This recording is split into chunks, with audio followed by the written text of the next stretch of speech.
تو وہاں سے وہ کمرشل فلائٹ کے اوپر، سعودیہ کی فلائٹ کے اوپر سعودی عرب پلٹے، اور وہاں پہ اطلاع دی جاتی ہے یا مبینہ طور پہ کافی دن تک وہ بیٹھے رہے، 2-3 دن تک، کہ ان کو سعودی قیادت سے ملنے کی اجازت دی جائے اور وہ اپنی پوزیشن کلیریفائی کریں، لیکن وہ اجازت باوجود نہیں ملی۔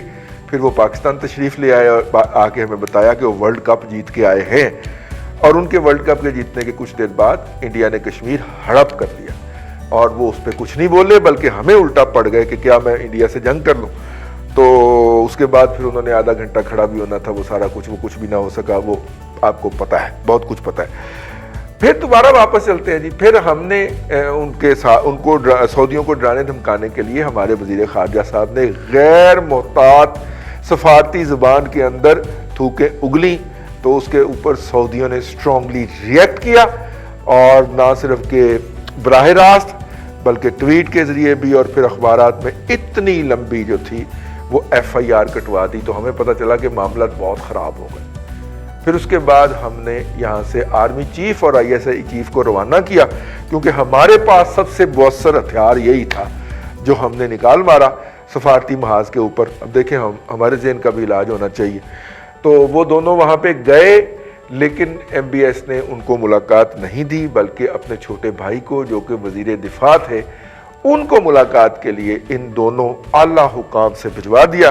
انہوں نے ان کو ملاقات دی اور تسلی دے کر رخصت کر دیا، اور کہا کہ جب وہ پاکستان آئیں گے تو پھر معاملات کو دیکھیں گے۔ تو اب وہ پاکستان تشریف لا رہے ہیں، ارلی 20s میں ہیں اور ینگ ہیں بہت زیادہ۔ میرا نہیں خیال ذاتی طور پہ وہ کوئی اس قابل ہوں گے، وہ صرف پیغام لے کے آ رہے ہوں گے اور ہماری جواب لے جا کے اپنے بڑے بھائی کو یا ابا جی کو بتائیں گے، اس کے علاوہ ان کی اور کوئی ڈیوٹی نہیں ہو سکتی۔ وہ آ رہے ہیں، لیکن چلیے پازیٹیوٹی یہ ہے کہ برف ٹوٹ رہی ہے۔ اس کا کیا فائدہ ہوگا بھی کہ نہیں ہوگا، آج اس موضوع پہ بات کریں گے۔ اپنا حضرت نعیم مسعود صاحب، یہ جو آپ کے وزیر خارجہ صاحب فرماتے ہیں کہ متحدہ عرب امارات کے پاس تو ہمارے علاوہ آپشن ہی کوئی نہیں ہے۔ سر 15 لاکھ ہوتے ہیں وہاں پہ، چلیں اللیگل بھی ڈال لیں آپ تو 20 لاکھ ہوں گے پاکستانی متحدہ عرب امارات کے اندر، اور 85 لاکھ انڈینز ہیں، اور اس سے زیادہ انڈونیشینز لائن لگا کے کھڑے ہوئے ہیں کہ متحدہ عرب امارات ان کے لیے ویزے کھولے اور وہ آنا شروع ہوں۔ کہ سعودیہ، انڈیا اور امریکہ ایک الگ بلاک بنے ہوئے ہیں، کسی کو سمجھ نہیں آتا تو وہ چشمے بینا کو بروئے کار لے آئیں۔ کیوں بنے ہوئے ہیں؟ کہ امریکہ کے ساتھ جو سعودیہ کا سب سے زیادہ کاروباری تعلق ہے، ہمارے ساتھ محبتوں کا تعلق ہے، متولی ہیں وہ کعبے کے، مکے اور مدینے کے، ہم ان سے پیار کرتے ہیں اور دل سے کرتے ہیں، لیکن ان کا جو اقتصادی رشتہ ہے وہ امریکہ کے ساتھ بہت مضبوط ہے، اور وہی رشتہ ٹرائی اینگل بن کر کے اس کے ساتھ جسے آپ بھارت کہتے ہیں اس کے ساتھ بھی ہے، اور یہ رشتہ اور انہیں ہمارا رشتہ ایران سے بھی چبھتا ہے، اور انہیں ہمارا، میں انہیں جب کہہ رہا ہوں تو 3 ممالک کو کہہ رہا ہوں، پھر سن لیجئے، بھارت، امریکہ اور سعودیہ، انہیں ہمارا رشتہ ترکی سے بھی چبھتا ہے، انہیں ہمارا رشتہ ملائیشیا سے بھی چبھتا ہے، ایران سے بہت چبھتا ہے، اور چبھن کی انتہا ہو جاتی ہے چین کے حوالے سے۔ لیکن ہمیں بھی تو سروائیول آف دا فٹسٹ کے روٹ پہ چلنا ہے، ایک بات۔ دوسری بات یہ ہے کہ رضی جب پرانا 2015 کا ایک آپ کو واقعہ سناتا ہوں، جب یمن اور ان آپس میں جنگ ہوئی سعودیہ کی، تو اس میں ہمارے اوپر پریشر تھا کہ ہمیں ایک کے ساتھ جانا ہے، لیکن اس وقت کی اسمبلی نے کہا کہ ہم غیر جانبدار رہیں گے۔ تھوڑا سا مائنڈ کیا سعودیہ نے، ہم نے اسے راضی کر لیا۔ اب پھر اسی وزارت خارجہ پہ آتا ہوں کہ بھائی جان ARY پہ بیٹھ کے جب آپ کشمیر کے حوالے سے پوائنٹ سکورنگ کرتے ہیں، کشمیر لینا ہے آپ نے، کشمیر کا معاملہ آپ کا، آپ نے کہا کہ ساری دنیا سعودیہ سمیت ہمارا ساتھ نہیں دیتے، تو ہم کیا اور بلاک تراش لیں؟ ایکچولی وزیر خارجہ نے یہ کہا تھا جو سفارتی آداب کے حق میں ہو یا خلاف ہو، ہم افورڈ نہیں کر سکتے تھے۔ دیکھیں ہر ملک کی وزارت خارجہ کی یا جی فارن پالیسی اس کی ایک افورڈیبلٹی ہے، صحیح، اگر پلے نہیں تیلا تو کر دی پھرے میلہ میلہ، اس طرح نہیں ہوتا تھا جس طرح قریشی صاحب نے کیا۔ تو یہ ایک گناہ تھا، گناہ کبیرہ تھا، جس کی وجہ سے ہمیں نقصان ہوا، ورنہ ایک موقع پہ 6 पॉइंट कुछ अरब डॉलर। तो जब आप डिफॉल्ट होने जा रहे थे 2018 के बाद, आपको ऑफर भी की गई जो नहीं, आप जल्दी मांग ली। एक तो ये बात है कि हम डिफॉल्ट नहीं हो रहे थे, लेकिन हमसे ज़र मुबादला नहीं मैनेज हो रहा था ना, क्योंकि हम फैसला नहीं कर पा रहे थे यार हमने जिस तरह IMF की के पास ये जाना या नहीं हुकूमत जाना। है, उस वक्त सऊदीया जो पैसे वापस मांग रहा है, जो गुनाह नहीं है, अच्छा हम खुद अपने पांव पे खड़े होंगे, इसने हमें बचाया था बड़े। और आइंदा भी जब औखा वक्त आएगा तो सऊदीया हमारा साथ पर देगा। ईरान आइंदा भी जब नलायक आप पे मुसल्लत होंगे तो आप पे औखा वक्त आएगा। अच्छा बात अगली जो मैं रजी करना चाहता हूं, देखें सफीर से मुलाकात हुई वजीर आजम साहब की। मैं कभी मेरा तल्लक बहुत ज्यादा था सऊदी सफारत खाने से, लेकिन आप कभी पीपल्स पार्टी जिसे आप बड़ा ईरान परस्त समझते हैं, उस दौर में सफीर का सफारत खाने का ताल्लुक बहुत अच्छा था हुकूमत के साथ। उसके बाद जब नून लीग की हुकूमत आई तब का भी मैं गवाह हूं, बहुत अच्छा।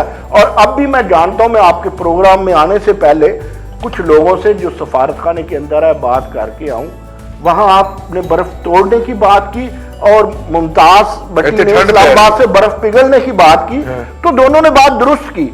यहां दिल तो टूट रहे हैं, सफारती अदाब टूट रहे हैं, तल्लक टूट रहे हैं, वो आपकी बताई हुई बर्फ नहीं टूट रही, ना उनकी बताई हुई बर्फ पिघल रही है।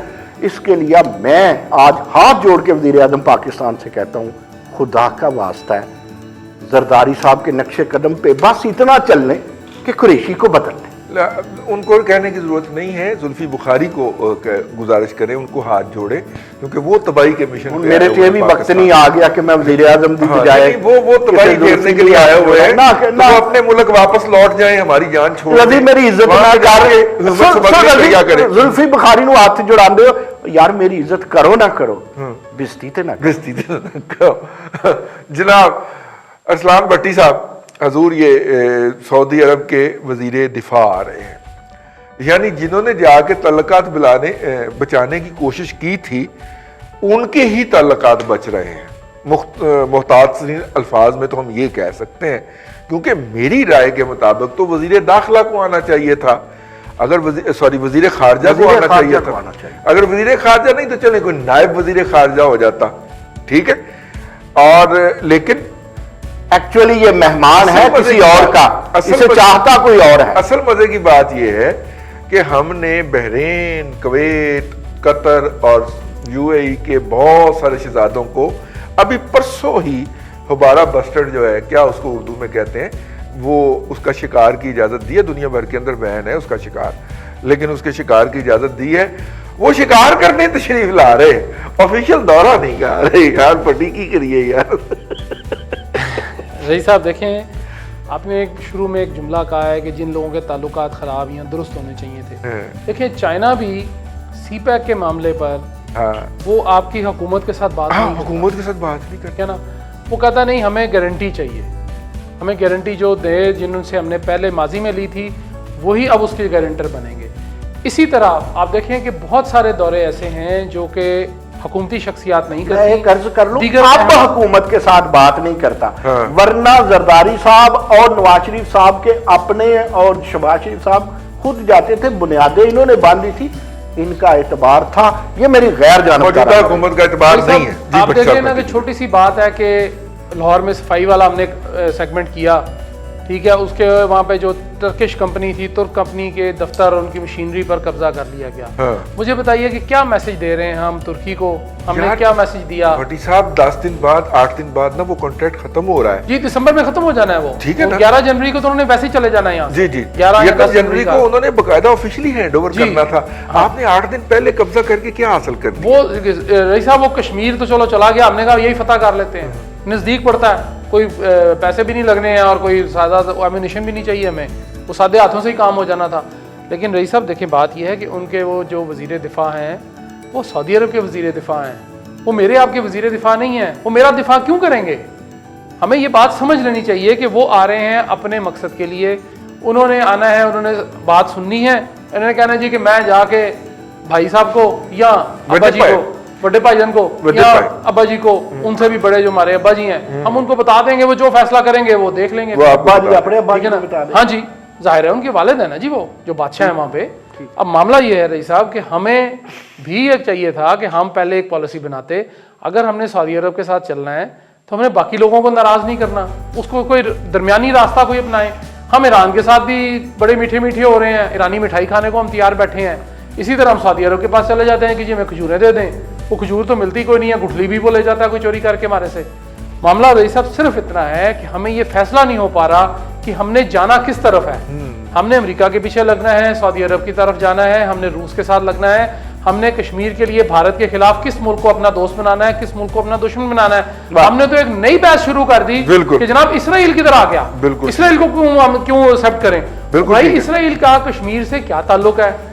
इसराइल का ताल्लुक फलस्तीन से है, उस पर हमारा स्टांस आज का नहीं है। 73 साल से एक स्टांस दे गए हुए हैं, कायदे आज़म ने भी ये बात कर दी थी, अल्लामा इकबाल की शायरी में भी आपको ये कहीं ना कहीं मिल जाती है चीजें। और हम पागलों की तरह बजाय इसके कि हम मौजूदा हालात अपने ठीक करें और मुस्तकबिल के अलाइनमेंट्स ठीक करें, हम पुरानी अलाइनमेंट 1950 मॉडल की गाड़ी जो है ना उसको ठीक कराने चले हैं, जिसका इंजन भी नहीं है, जिसके टायर भी नहीं है, सस्पेंशन चोरी हो चुकी हुई है, खोखा लेके हम फिर रहे हैं कि भाईजान इसका सामान तो हमें दे दें, इसका सामान तो हमें दे दें। और बिलालगंज के अंदर पुर्जे, बिलालगंज जो मार्केट है पुराने पुर्जों की, बिलालगंज ही है ना जी, कबाड़ी मार्केट, बिलालगंज के अंदर जो है वो हर कबाड़िए ने रेट 4 गुना से 5 गुना कर दिया है, क्योंकि लाडले ने जो है वो कुछ लोगों को नवाजने के लिए वो जो इंपोर्ट हो रही थी पार्ट्स की उसके ऊपर टैक्सेशन इतनी हाई कर दी है कि जिसके नतीजे के अंदर इंपोर्ट बंद हो गई है और वो कुछ लोग जो है उससे मुफीद हो रहे हैं।